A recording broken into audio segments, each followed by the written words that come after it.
Hello, folks. Welcome to the show. We're talking on the show. It's a show. Welcome to the business of show. Welcome to the show. We're actually live at the Gucci Spring Summer 2020 fashion show. Yeah. The show's just about to begin. This is actually pre-recorded, of course. But the Gucci Spring 2020 Summer fashion show was, of course, a dangerous one because it was the peak of COVID, and of course, we had models on conveyor belts in straitjackets, as you would have. Models were on conveyor belts and straitjackets. If you want to just describe what we're seeing here, the models they all kind of look like a dystopian nightmare. They're really having a horrible time. Yeah. Oh, and now all the lights are off, and they are electrocuting the. They're actually electrocuting the viewers. They're really squirming. Yeah, they're really squirming around. Oh wow! Now this is just horrible. This is just horrible to see. But there's a lot of designers that are looking on and they're tenting their fingers. Oh my God! Yeah. Well, they're bringing out AK-47s. They look like they may massacre. Oh nope, they're just props. They're prop AKs. It's a comment. Oh, yeah, they're saying that. They've gotten up, the Gucci designers are saying this is a comment on school shootings, and which took a nosedive after COVID. You'll notice the pointy-toed shoes. That really, it sort of symbolizes how sharp society has become. You're right. And the straitjackets are a comment on heteronormative culture because everyone's straight and it's holding us down, Oh, wow. Mirrored sunglasses and it's also bad beanie. For your mental health. Yeah, a red corset. Striped beanie? Mm-hmm. Yeah, striped beanie. Oh man, that's good. Yep, feels very Billie Eilish, maybe inspired by the fashion choices of Billie Eilish. Is there a lot of floppy clothes? She used to wear floppy clothes, but she doesn't wear floppy clothes anymore. The bangs are very severe on every Lots of severe model. bangs. Yeah. Okay. Each model has more severe bangs than the preceding model. Yeah.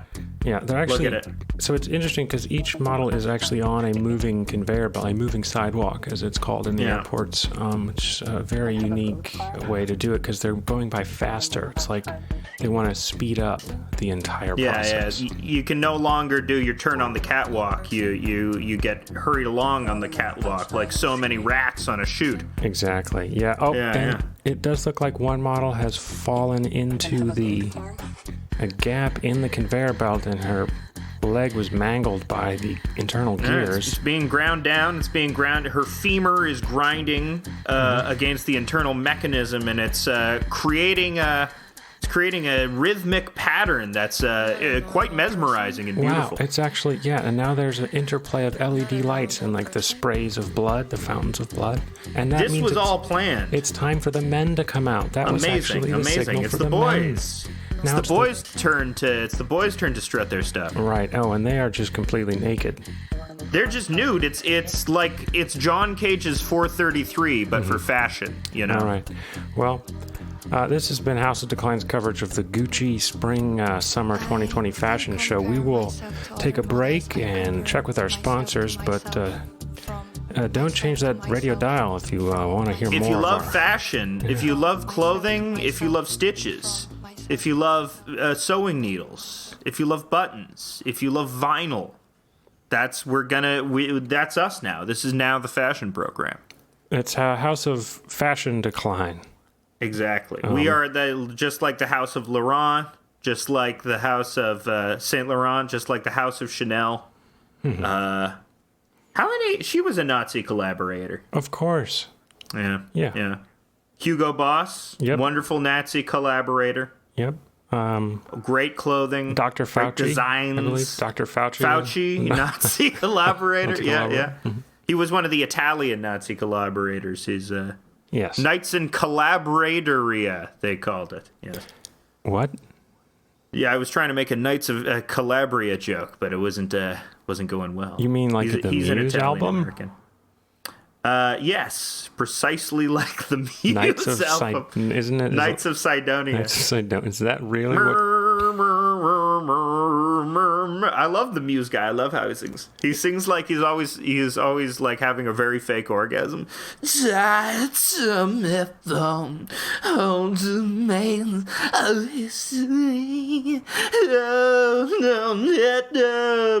know, like a anime, very dramatic anime character or something like that. I was seeing on Twitter that whenever Tom York opens his Spotify's always recommending him Muse because, like, oh, you like Radiohead?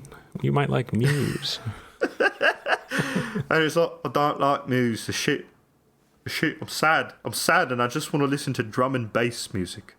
Just want to listen to lo-fi drum and bass music. Mm-hmm. I was listening to very early Aphex Twin. He was going by Polygon Windows, and that's funny. It's real good music for like repetitive tasks. Because I was doing some repetitive tasks. Aphex Twin, that's the guy that did Weapon of Choice by Fatboy Slim, right? I believe that was Willem Dafoe, DJ Willem Dafoe, or perhaps Christopher Walken. Yeah, it's Christopher Walken in that video. I don't know why I bring that up. Did you know that Willem Dafoe's real first name is William? Yeah, he changed it to Willem. Yeah. He also has a comically large penis. Right. And he's great. He's great in movies. He's a great actor. He's really good at comedy. He saves Zissou. You know, Zissou is a mediocre movie, but he's really good in it. I haven't seen that one. Zissou's okay. Like it, if you like Wes Anderson in general, it's good. But if you can't tolerate his bullshit, it is not. Mm-hmm. I think, like, what are the Wes Anderson movies that sort of transcend his bullshit? Rushmore transcends his bullshit. I think Budapest Hotel sort of transcends his bullshit. You can not be a Wes Anderson fan and appreciate Grand Budapest Hotel. And if you're an animation fan, definitely both the animated movies, which I like very much because I'm a huge sucker for stop motion animation. Yeah, you really, that's how we sucker you into most things. Yeah, if the fucking Red Browns had a little claymation guy that was like, "Oh, come here, buddy, we can." The Red, are you talking about the Nazi communist crossover people? The nazbols, which always makes me think of the Nazi Super Bowl. You know? What about the Nazmens? The Nazmans? The Nazmens, the Nazi Mensheviks, because there's Bolsheviks and Mensheviks. So what? There are Mensheviks. Are there Mensheviks? Are there people who are card-carrying Mensheviks? Yes. You don't know that. Yes, I do. I do know. I don't know. I do know. Right. Okay. Where are these Twitter Mensheviks? I'm in his Menchies. I'm in the Menchies of these Menchies. I didn't say they were on Twitter. They're on TikTok. They're young. They're young. These TikTok Mensheviks. Yeah, the TikTok teens. They're all Mensheviks. Yeah. They disagree with the party line on they're going to get ice picks. Wait, am I getting that wrong? Yeah, I'm probably getting slightly that wrong. I don't think Trotsky. Trots are not Menshevik. He's Yeah, not. What are the Trotsky? What is the defining characteristic of a Trotsky person? I don't know anything about fucking communism. Who cares? I think it's maybe our guest of yore, Bob. Not Bob. Never mind. Could come on and explain it. I'm like, not Bob. Maybe I meant Bill. You meant Bill. Yeah, maybe as Bobo? Yeah, Bobo. One of our guests. My mind has melted because I get about 5 hours of sleep at night. A single dad. What's the single dad time? Wait, you're not a single dad. No, you're a married dad. Not a single married dad. You're a stay-at-home dad, which is what I meant to say. Yeah, which is a full-time job. It's great when the baby naps, and it's not great when the baby doesn't nap. Yeah, they're loud.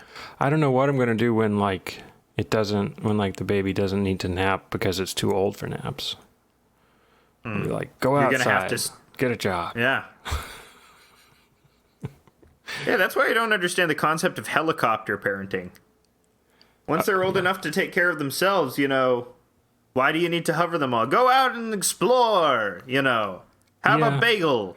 Well, Eat a bagel you find on the street. I'm hoping that I can be Suck a homeless man's cock. a little more laid back about in terms of you got to get into college. And just kind of be like, you don't actually, because it's stupid and you don't necessarily get a good job after that. So if you want to drop out of high school and go follow a band because you're in a relationship with a 35-year-old guitar player, then that's funny. Develop some life experience, I'm a cool dad. You're a cool dad. Yeah. Well, just learning the mistakes of our parents who placed a great purchase on getting a college degree. And we both got music degrees, which are useless. They're not useless, actually, but we're not in music. Neither. Well, of the us nice are in thing, music careers. our degree, it doesn't. You can say music. You can also just say I got a Bachelor of the Arts and the arts. Yeah, It's a Bachelor of Arts of arts.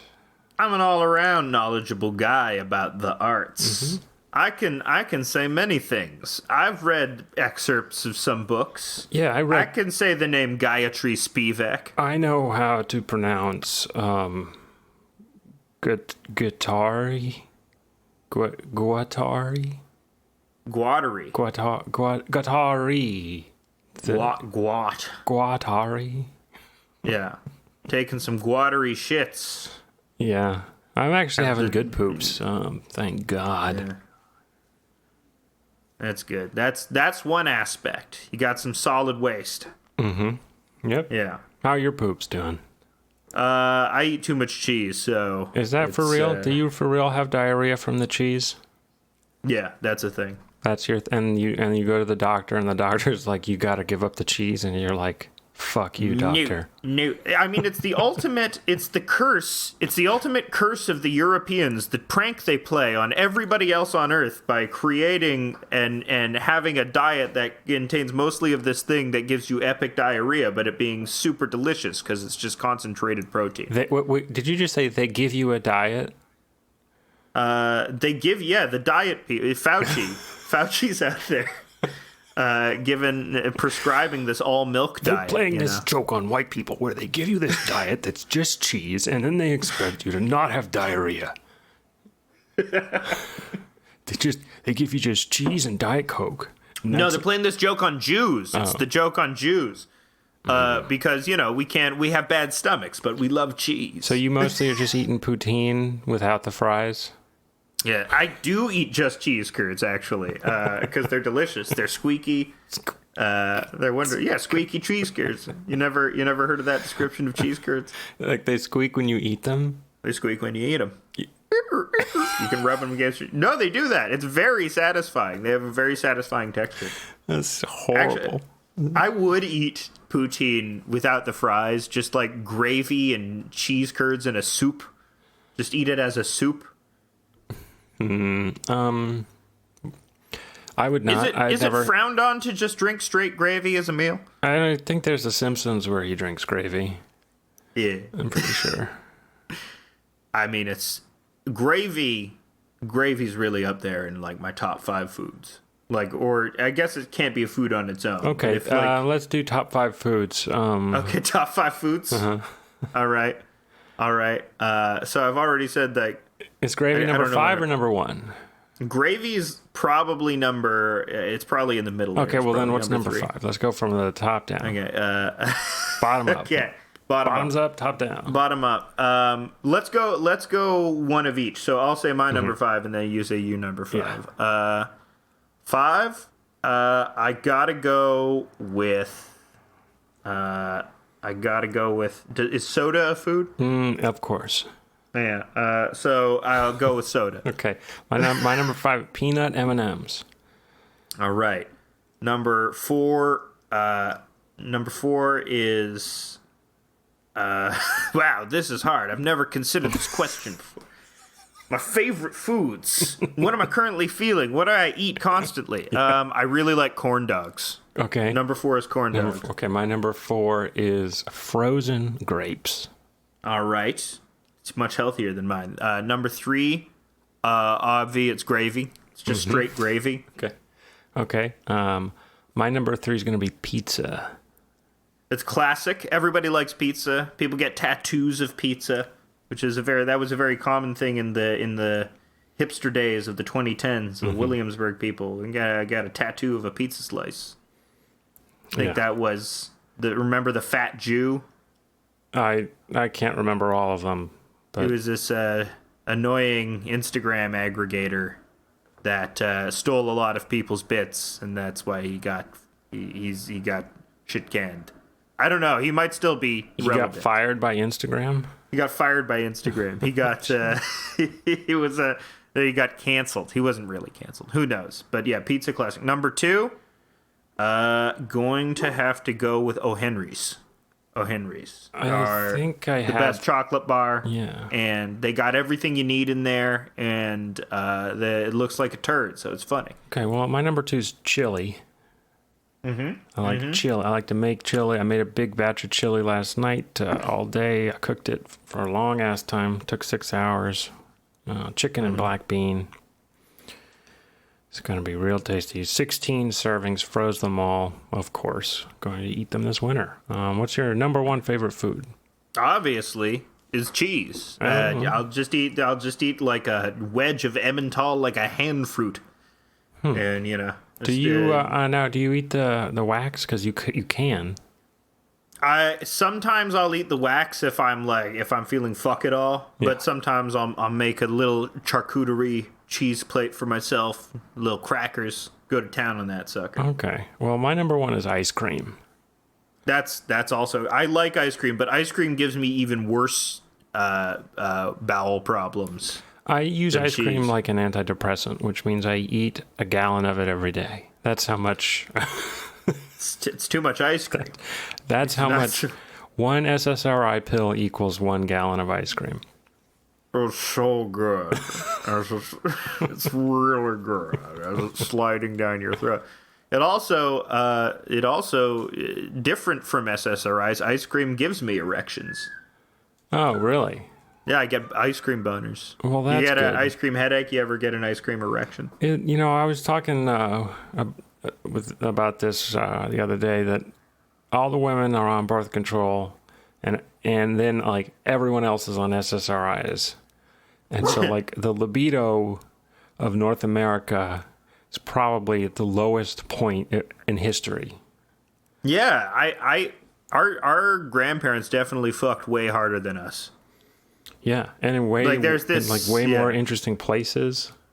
I bet, there's all these gags about Victorians being puritanical, but I bet they were fucking way harder than any of us right now. Yeah, probably horrifyingly gross. No, yeah, because they didn't conditions. wash. No, they didn't wash. They didn't clean. They didn't have vacuum. But that cleaners. made it hotter. That was hotter. You take off the whalebone corset. You take off the straitjacket. And underneath you just have this pussy that's just infested with crust. Little bits of baby are in there. Baby that didn't make it all the way. Oh yeah. Okay. And then with the guys, of course, the guys just basically have like a coating of shit in the shape of underwear around them. Yeah. It's perfectly. They didn't need any undergarments because of the shit sheath, they called it. Mm-hmm. Yeah. So and they were fucking. You needed to crack the shit sheath with a small rock hammer. Right, golden, and often the father-in-law would give you a golden. I think is it a ball peen hammer? Is that what it is that does it? Yeah, it was. That's why it's called a ball peen hammer, right? That's why. Yeah, it's right. It's called a ball peen in order to get to the balls in the peen. Yeah, right. Ball peen hammer. Yeah, you needed to scavenge your way through the shit sheath, break it apart like a Kinder egg. Yeah, and inside is just this festering, open wound of a penis. This. It's more pus. People talk about getting pussy, but they don't talk about getting pussy. Yeah, this has turned into a very erotic portion of House of Decline. apologize. You don't need lube when you have pus, is what we're saying. This is our Dr. Drew moment, Well, we should take callers and then give them advice on their love life. On this, the Love Line. This is Love Line. Hello? Is this Love Line? Hello? I'm having a problem with my girlfriend. She's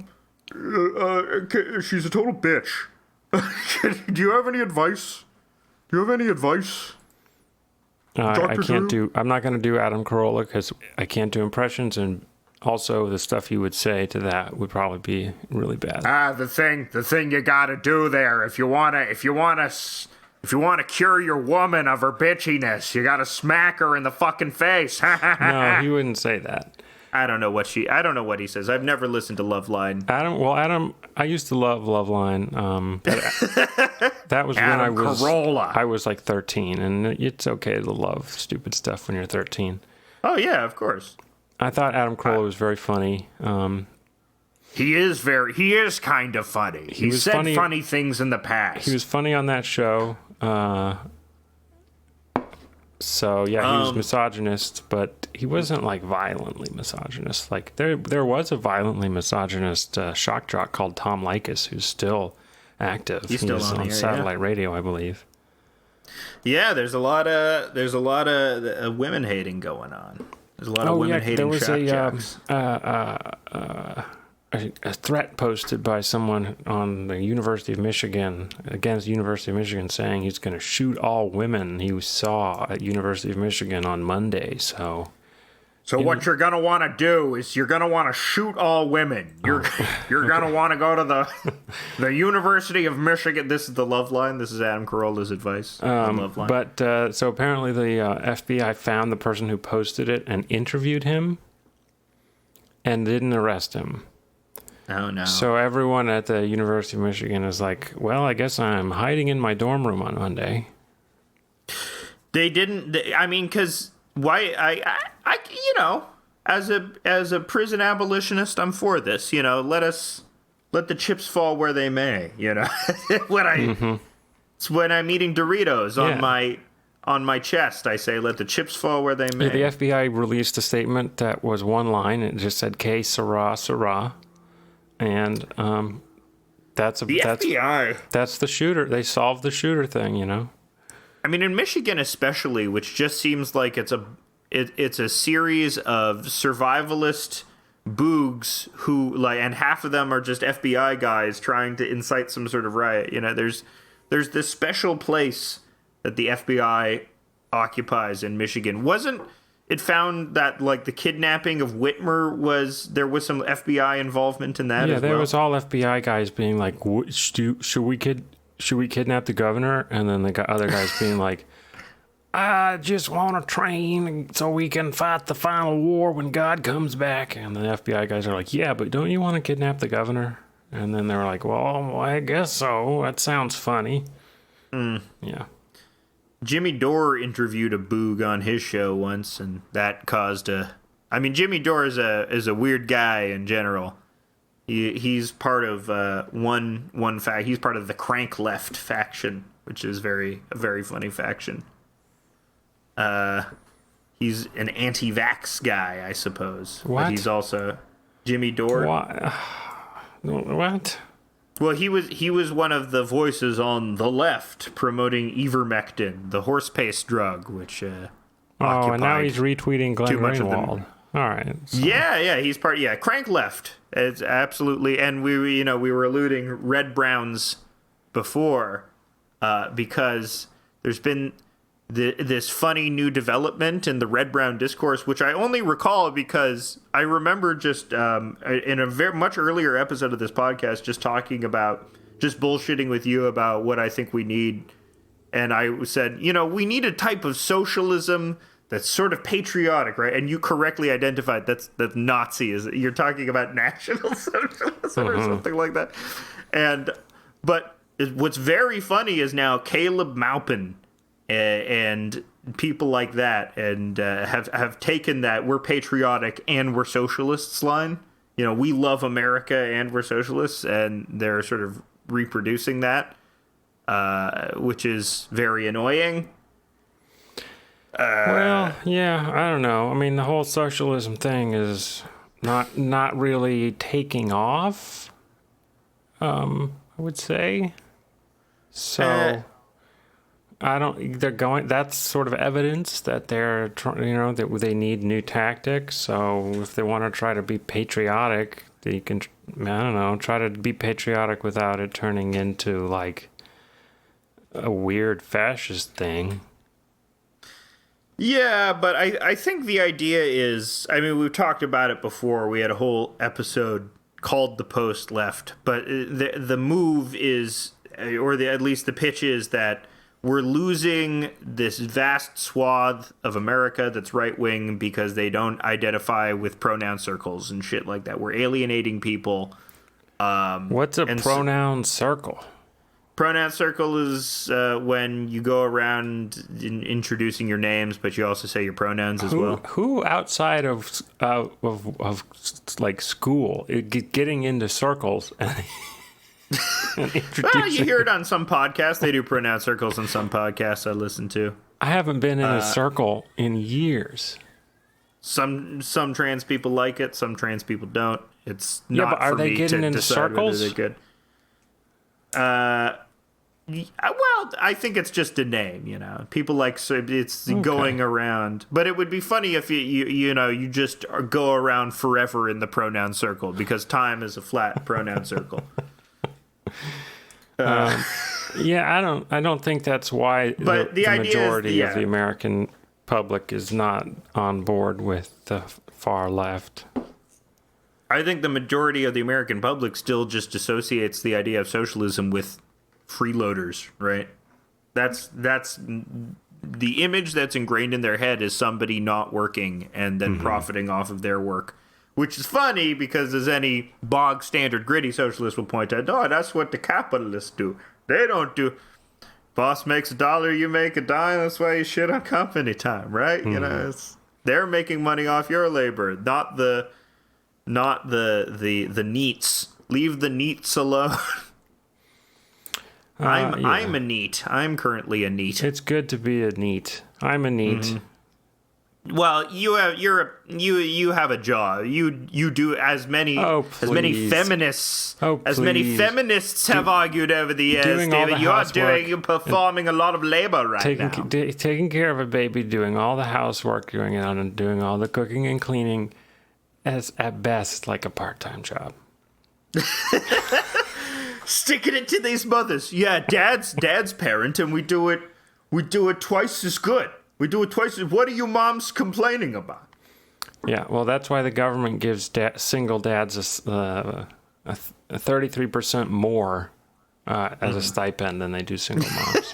Because they're more efficient, and they're rewarded for their good efficiency. behavior. Yeah, of course. This is a stupid line of reasoning. Yeah. This is a dumb line. We're not.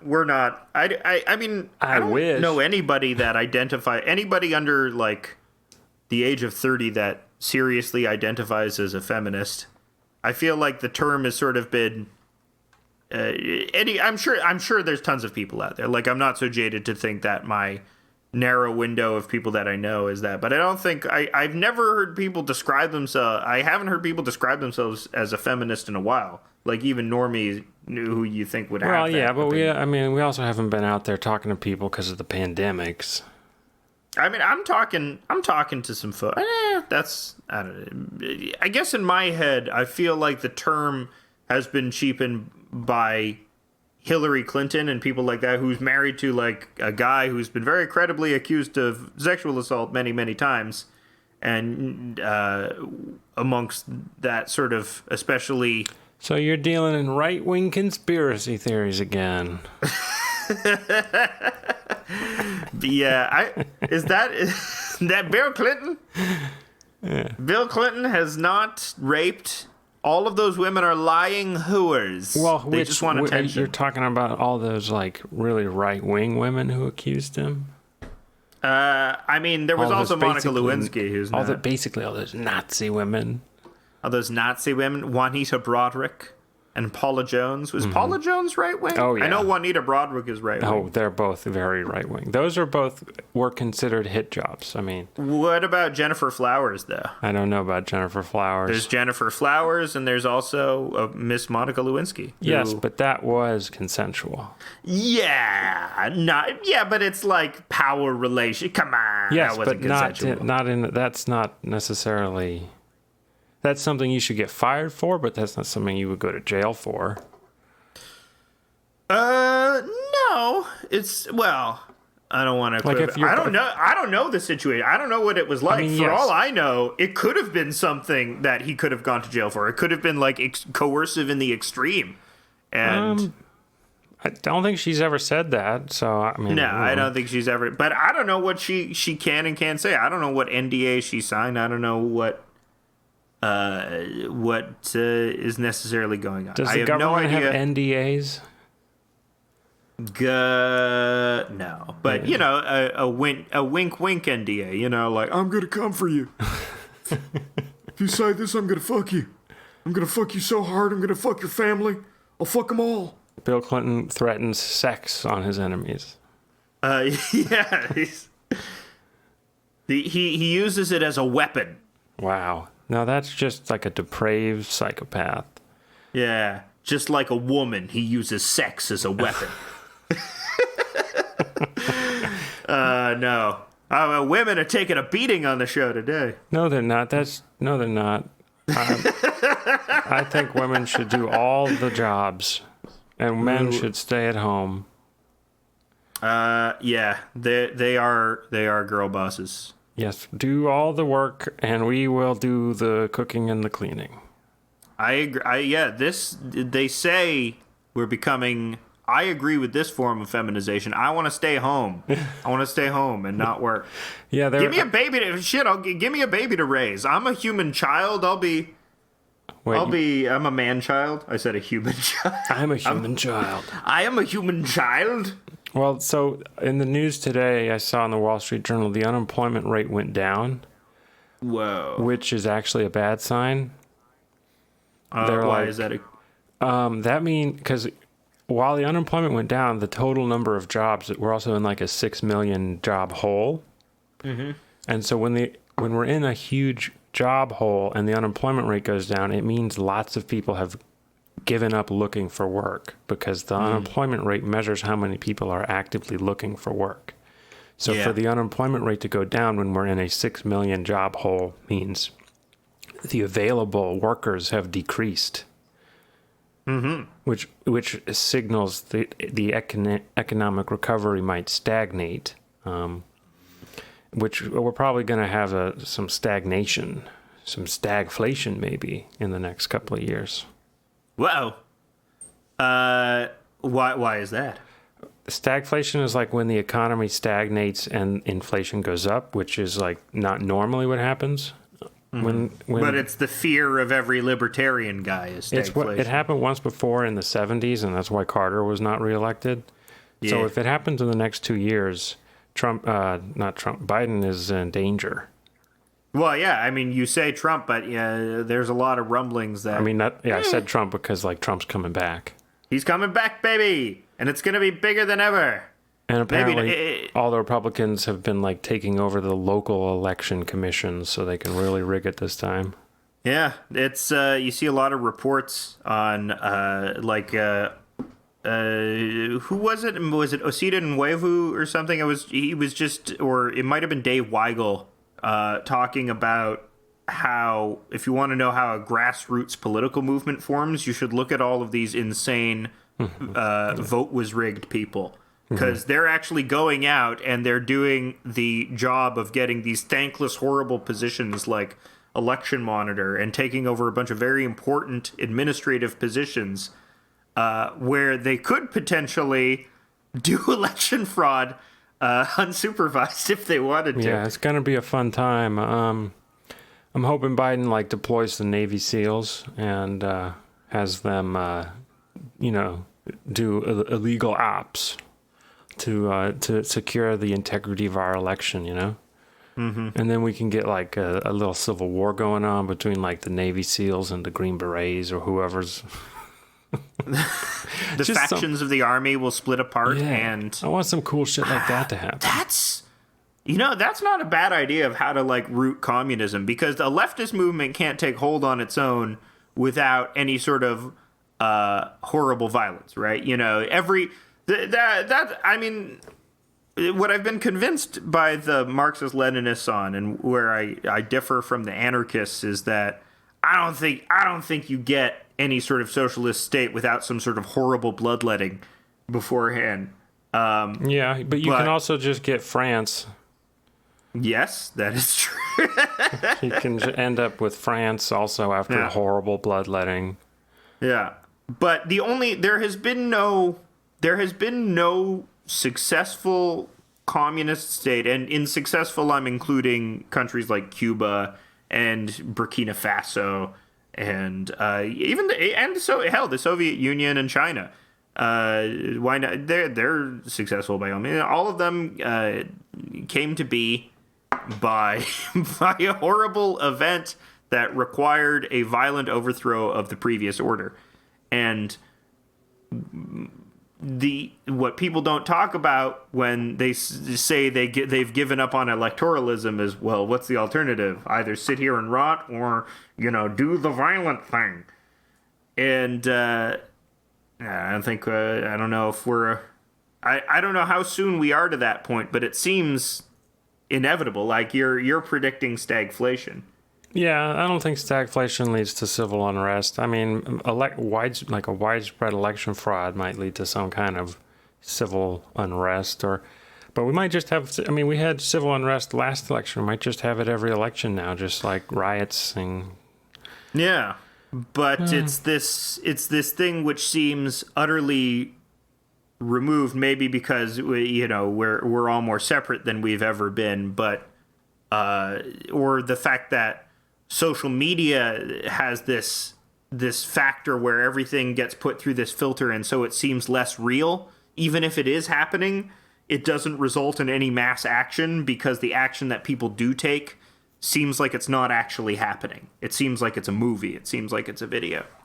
Yeah. So, what will it take? What it will take? I mean, Marx saw it as inevitable. Well, I think it would take the quality of life to get really bad. And that's not bad enough to foment revolution yet. And that's part of what my annoyance with some leftists in North America, constantly talking about how shitty the quality of life is here. Because it's in their interest to play that up, because they know that if the quality of life, once it reaches really bad, then you can organize people, but it's not as bad as they say it is. Yeah. Like, it's actually kind of decent as long as you don't fall victim to any of the, easily to fall victim to vices or accidents that can happen. Like, if you get into a bad accident, quality of life's going to suck. If you get addicted to something, quality of life's going to suck. But that's not really the line anymore, because I think they've gotten wise to the idea that, the quality of life isn't bad here. So now the line is, we do it at the expense of the global south and the third world, which is true. Totally. And I think that's a much better argument when you're talking about why we should do socialism. But that requires such a broad mind. It requires you to really conceptualize of something much larger than yourself, which I think in this godless age, people have a really hard time bringing themselves to do, people. I mean, I'm looking forward to the moment when New York City has flooded, and I think that might galvanize us into action in about 80 years when New York City is underwater. Then we might see some change. That's kind of what I think. But something shocking has to happen for people to unite to do something. That's what Naomi Klein argues. She was in the shock doctrine. She identifies disaster capitalism as something where, and she uses Hurricane Katrina as the first example in the book, where after Hurricane Katrina, all of these charter school ghouls came in to ply their private education wares in New Orleans. And so it's where capitalists see an opportunity in a crisis, like that old Chinese character. Yeah, but also like that old chestnut. in Hurricane Katrina, when that happened, before the disaster capitalists swooped in, there was a great effort by everyone in that area to take in people from New Orleans and send them to school. And like my school took in someone from New Orleans, and like we were all basically taking in refugees. And there was a sense of unity regionally that was present. A lot of people went to Houston. A lot of people went to Dallas because everyone had to leave New Orleans for a year. That guy was there for a whole year. Well, that type of mutual aid network is something that would be preached as maybe not taking advantage of it, but allowing for like a socialist idea, that of a mutual aid network, to proliferate. I mean, I don't know if a mutual aid network is necessarily socialist, but it's something that can endear people to socialism, and something that I think is closer to a socialist model than to a capitalist model. Which is always weird to me that, churches, which are sort of the major site of mutual aid networks, I would say, the majority, I have no idea, but I'd say churches do a lot of organizing for homeless people, and they do food drives, and it's not to be discounted. And in a way that I would like socialist organizations to do more often. I think certain chapters of the DSA do a good job at this, but it needs to be more widespread. Because, every homeless person knows, or everyone who's down on their luck knows, that maybe they can go to this church to get something. There is no institution, there is no edifice that people can go to similarly to get specifically socialist branded services. Unless you're unless you're talking about a community center, or maybe something like that. But I don't know. I would like to. I should join some mutual aid networks. Is what I should do. I should be out there volunteering. I've got join a network. But I don't. I'm lazy. I don't like helping people. What if you don't like helping? What if you don't like helping people? What if it's annoying to you? I mean, you don't have to do it. You can just stay in your. You can just stay in your one bedroom. Yeah, it is very alienating to not reach out to people. Which is another reason why you should do mikvahs, because they are good unto themselves. You can have a nice experience. I'm talking myself up for this. Maybe I'll volunteer at a food bank. Yeah, get on the phone right now and call up a food bank and be like, when can I start volunteering? And I think this is more than appealing to their sense of conservative social values. I think appealing to people on this need-based idea, you like whoever's feeding you.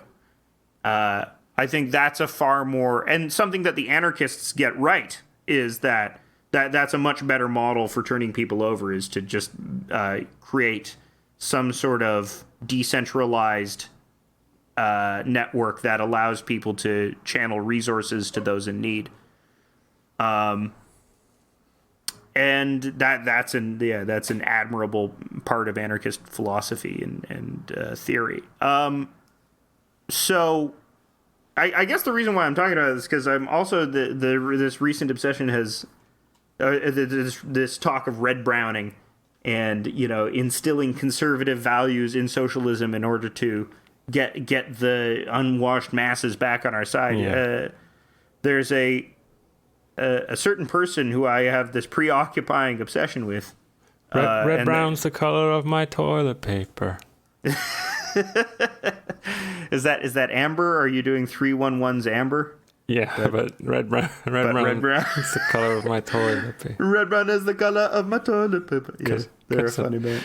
Because I got some hemorrhoids. Anyway, the red browning, you were about to start interrupt. I just want to talk about Peter Coffin, because Peter Coffin is just this amazing source of constant amazement for me.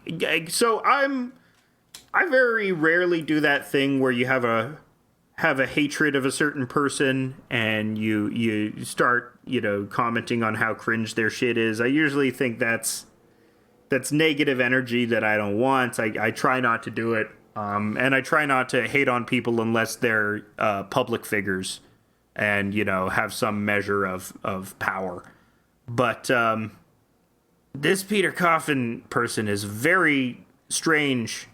And I think what really sets the tone about him, and they are a non-binary person. They use they all pronouns, so he is an acceptable here. You know who followed Peter Coffin?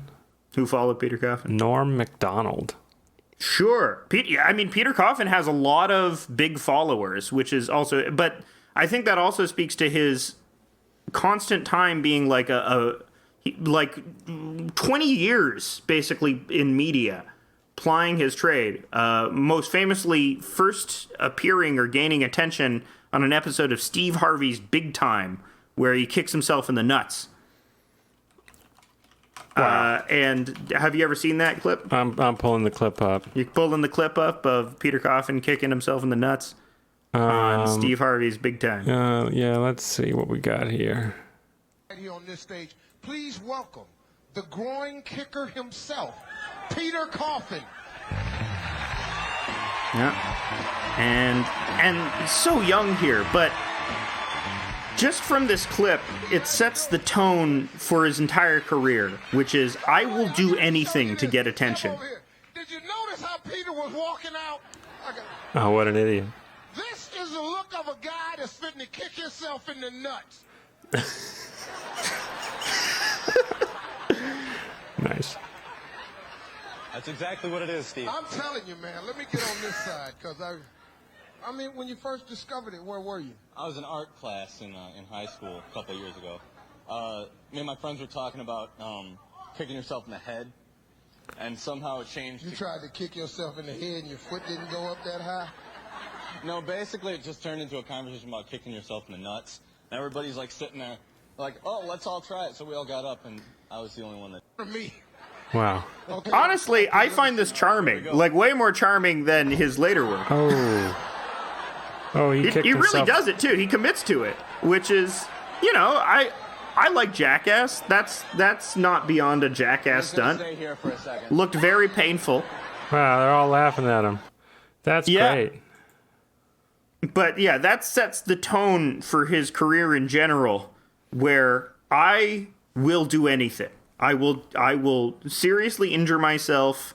You know how the people, and it's not hard to kick yourself in the nuts. Anyone can do it, but you just have to be willing to take that plunge. You just have to plow through that fear and want the attention more than your fear of self-injury, which is just a common theme.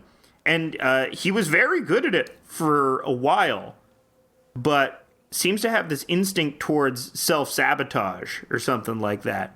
But okay, so later he goes on to be a gaming YouTuber and does all of these like parodies of we're doing Skyrim, but it's actually Informer by Snow. It's Skyrim. I do what in the Skyrim. Oh. It's just shit like that. Terrible. I don't know what he actually did. I don't want to look at it, but it's stuff like that, or like very musical theater versions. Mm-hmm. And along the way, he starts chatting with this other internet person, Ash Coffin, who was this red-haired, pretty Scottish lady, and they became married. I don't know what her original name is. She was Ash when she was on Twitter. She was Ash Coffin, but there's a pretty large age gap, and I don't want to accuse anyone of grooming because I don't know if that's the situation, but there's definitely some unusual elements to their relationship, and also he appears to have paid for her braces, her dental surgery, and also perhaps her body modification surgery, breast implants maybe, who knows. But then she got famous on Twitter for doing leftist memes and also posting her breasts And she was funny. I liked her. She was a funny presence. Occasionally had some good memes, a lot of cringe, but whatever. It was that early leftist meme when it was still new and it didn't smack of desperation. You know, I draw leftist memes and I'm immediately embarrassed by them because they do smack of desperation. In the same way that this Peter Coffin character, but you know, however much I do, and I guess that's the reason for my fixation, because it's something that I see in myself that I hate, that I perform, but it's just projected to this ridiculous degree. Yeah. Where you are just willing to do anything, not for money.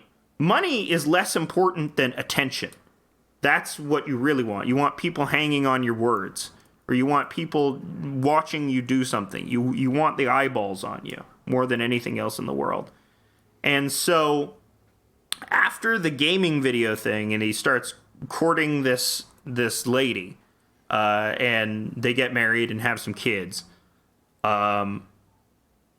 he starts doing these leftist videos. He on early BreadTube, as it became annoyingly known. But back in like 2014, 2015, these types of videos were novel.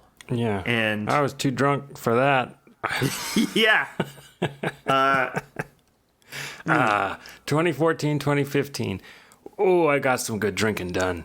Those are some good drinking years. Good drinking days. I probably drank at least 12 beers a day that year.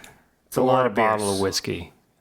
It's a lot of, you did the straight up Blutarski. It was a good year. Well, probably because you missed that whole, you didn't get indoctrinated into the terrible world of YouTube. Oh, you know what I was watching on YouTube? Cooking videos. I would get fucking plastered and watch cooking videos. I tried to find the most unknown chefs on YouTube with like 2-3 subscribers who are just trying to make a getting by, and I'd leave comments like typed with all kinds of drunk mistakes, like looking great.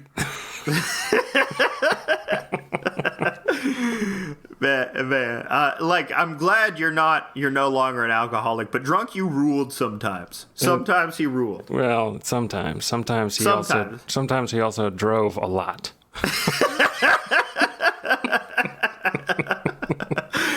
Yeah. You can't get arrested for talking about drunk driving. No, can't get arrested for past crimes. Yeah. Past crimes. You can. Yes, you can. No one died. You can get arrested for past crimes. No, it's a rule. You can't. I'm a lawyer. Trust me. So Peter Coffin, he starts doing these. Oh, also, I forgot another very important detail about Peter Coffin. While he's doing the gaming videos, before he marries Ash, he has a fake girlfriend. Perhaps you've heard about this. No. Have you not heard about Peter Coffin's fake girlfriend? No. Okay, so Peter Coffin, was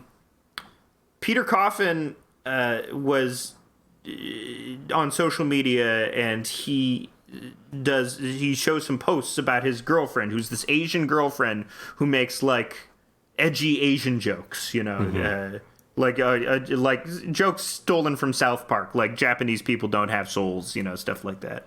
Okay. And but it's okay because she's Asian. But then people found out that, oh no, this person isn't real. All of the photos were stolen from a Korean model.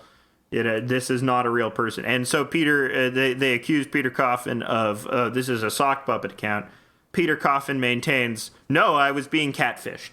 It's very obvious it's him with a sock puppet account. So obvious, in fact, that any other conclusion is very far-fetched. And this was the reason why I became turned off of him. Because in early YouTube, in early BreadTube, I was watching Peter Coffin. I didn't know what to think. So I'm just watching a bunch of dumb theater kids talk about theory. And I was watching this guy's videos pretty dutifully up until the video where he specifically addresses his fake girlfriend. And it just became so evident that he was lying. He was just lying through his teeth, constantly spinning the story about how he was being catfished. No, dude.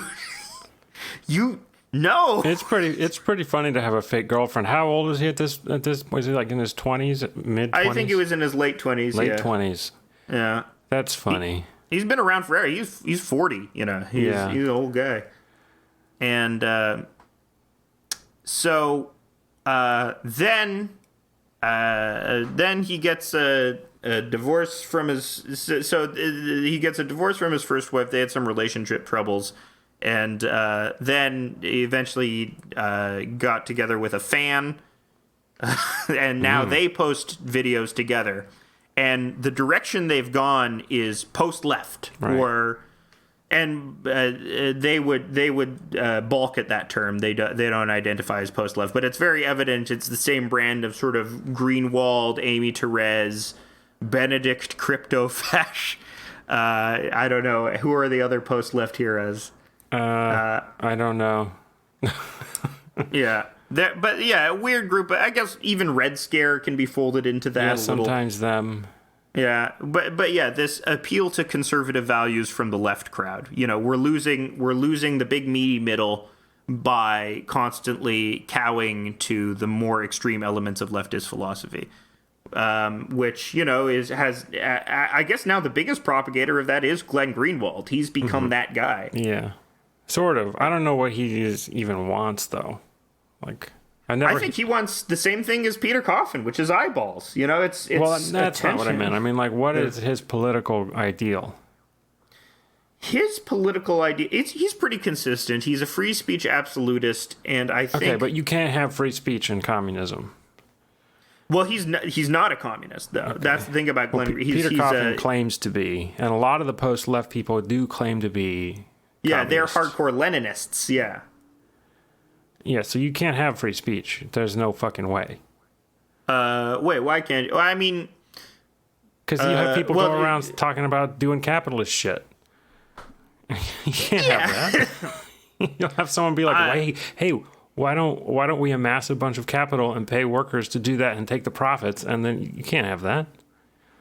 I don't know if like you need to suppress that idea. I mean the idea for a lot of... Well, they're going to convince a bunch of people to do it, and then they're going to start doing it, and then all of a sudden you're going to have to like take their shit with guns again. I mean, you can make doing the capitalist enterprise illegal, but you could just talking about it is fine, you know. But no, you've hit upon something. This uncomfortable, because people still want our nice neoliberal, democratic, individualistic values, but they also sort of do want a big state entity to use the violence to make the bad corporations go away, the bad capitalists to go away. See, my ideal is you can't talk at all.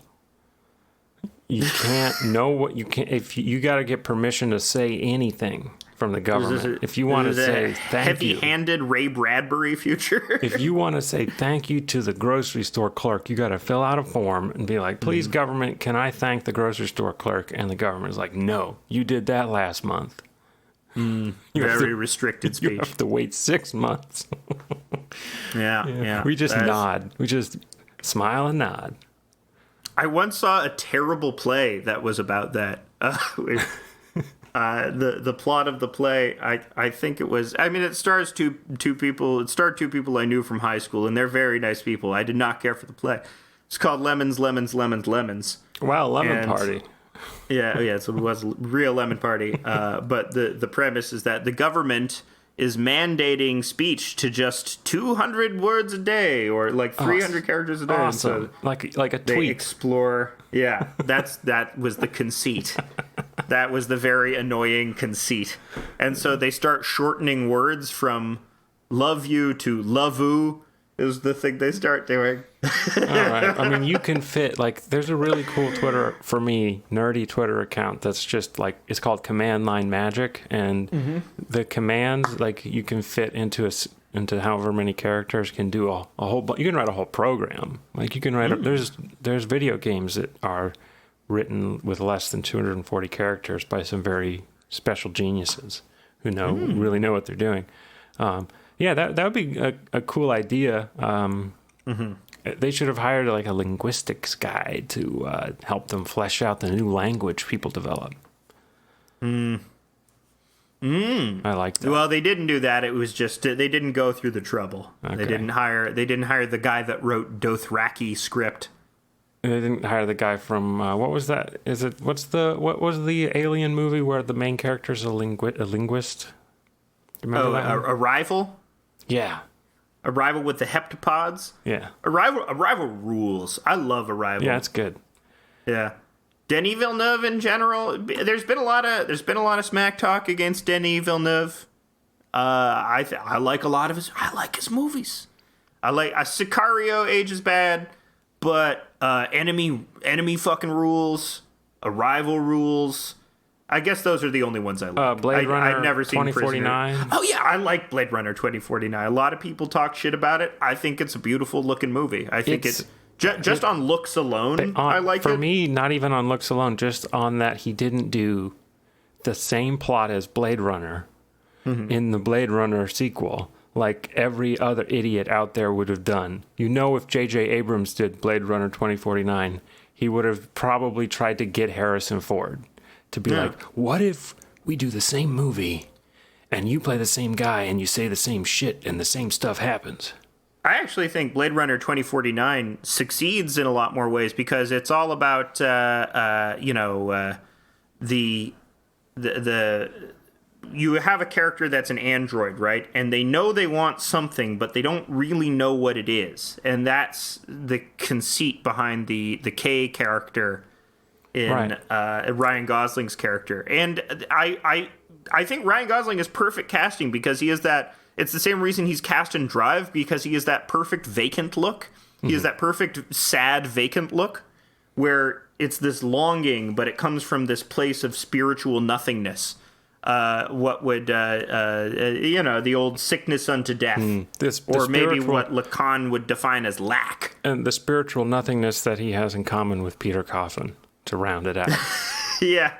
Well, no, Peter Coffin has a very easy way to get his stuff, which is through eyeballs. That's his. He makes his life purpose on attention, and I guess that's why I dislike him, because I also am an attention seeker, and I see a person and they're doing it in this way that I deem to be over the line or cringy. I mean, also he associates with Caleb Maupin, who is, he's pretty much a Nazi. It's okay to call him a little bit of a Nazi.